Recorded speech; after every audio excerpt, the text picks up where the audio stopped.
Senior star Prabhas నటించిన కల్కి 2898 AD cinema box office వద్ద రికార్డులు తిరగరాసింది. ఇప్పుడు దాని సీక్వెల్ పై భారీ అంచనాలు నెలకొన్నాయి. కల్కి 2 షూటింగ్ నిర్మాణంపై తాజా అప్డేట్ తో పాటు దీపికా పదుకొనే రుమార్లపై క్లారిటీ వచ్చేసింది. పూర్తి వివరాలు ఇప్పుడు చూద్దాం. ప్రభాస్ నటించిన కల్కి 2898 ఏడి సినిమా ప్రపంచవ్యాప్తంగా సంచలన విజయం సాధించింది. ఈ భారీ చిత్రానికి సీక్వెల్ కోసం అభిమానులు ఆసక్తిగా ఎదురు చూస్తున్నారు. తాజాగా కల్కి 2 షూటింగ్ పై నిర్మాతలు స్వప్నదత్, ప్రియాంక దత్ సంచలన వివరాలు వెల్లడించారు. ఈ సినిమా షూటింగ్ లో ఇప్పటికే 30% పూర్తయిందని, ప్రీ ప్రొడక్షన్ పనులు కూడా వేగంగా సాగుతున్నాయని తెలిపారు. అంతేకాదు దీపికా పదుకొనే సీక్వెల్ లో కొనసాగుతారని, ఆమె పాత్రకు సంబంధించిన రూమర్లను ఖండిస్తూ స్పష్టత ఇచ్చారు. నాగ్ అశ్విన్ దర్శకత్వంలో వైజయంతి మూవీస్ బ్యానర్ పై రూపొందుతున్న ఈ చిత్రం మరోసారి అభిమానుల అంచనాలను అందుకోనుంది.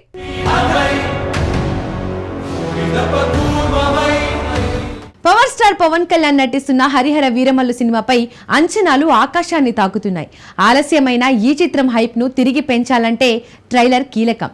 థియేటర్లలో ట్రైలర్ లాంచ్ చేస్తే రచ్చరేగుతోందని అభిమానులు ఆశిస్తున్నారు. పవన్ కళ్యాణ్ అభిమానులు ఎప్పుడెప్పుడా అని ఎదురు చూస్తున్న హరిహర వీరమల్లు సినిమా ఆలస్యంతో హైప్ సన్నగిలింది. అయితే ఈ చిత్రం మళ్లీ జోష్ ను అందుకోవాలంటే ట్రైలర్ నే మెయిన్ ఆయుధం అని డిస్ట్రిబ్యూటర్లు భావిస్తున్నారు. గతంలో పలు సినిమాల ట్రైలర్లు థియేటర్లలో లాంచ్ చేసి సంచలనం సృష్టించారు. హరిహర వీరమల్లు ట్రైలర్ ను కూడా థియేటర్లలో భారీగా విడుదల చేస్తే బిజినెస్ ఊపందుకుంటుందని అభిమానులు అంటున్నారు.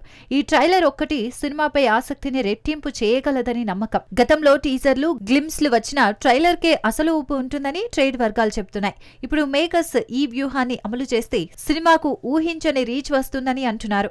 మరి ఈ ట్రైలర్ ఎలాంటి సంచలనం సృష్టిస్తుందో వేచి చూడాలి. మన పైనున్న ఈ దొంగలందరినీ దోచుకోవడానికి ఆ భగవంతుడు ఖచ్చితంగా ఒకటి.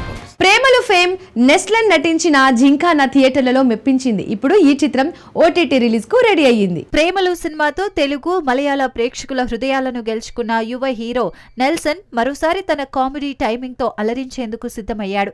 ఆయన నటించిన తాజా చిత్రం జింకానా గత ఏప్రిల్ 25న థియేటర్లలో విడుదలై కామెడీ బాక్సింగ్ డ్రామాగా మంచి ఆదరణ పొందింది. ఖలీద్ రెహమాన్ దర్శకత్వంలో తెరకెక్కిన ఈ సినిమా తెలుగు ప్రేక్షకులను కూడా అలరించింది. ఇప్పుడు ఈ చిత్రం ఓటీటీ ప్రేక్షకుల ముందుకు రాబోతోంది. ప్రముఖ ఓటీటీ ప్లాట్ఫామ్ సోనీ లివ్ ఈ సినిమాను సొంతం చేసుకుంది. జూన్ 13 నుంచి జింకానా మలయాళం, తెలుగు భాషల్లో స్ట్రీమింగ్ కానుంది. కామెడీ, ఎమోషన్, బాక్సింగ్, డ్రామా అంశాల మిళితంతో ఈ సినిమా అందరినీ ఆకట్టుకోనుంది.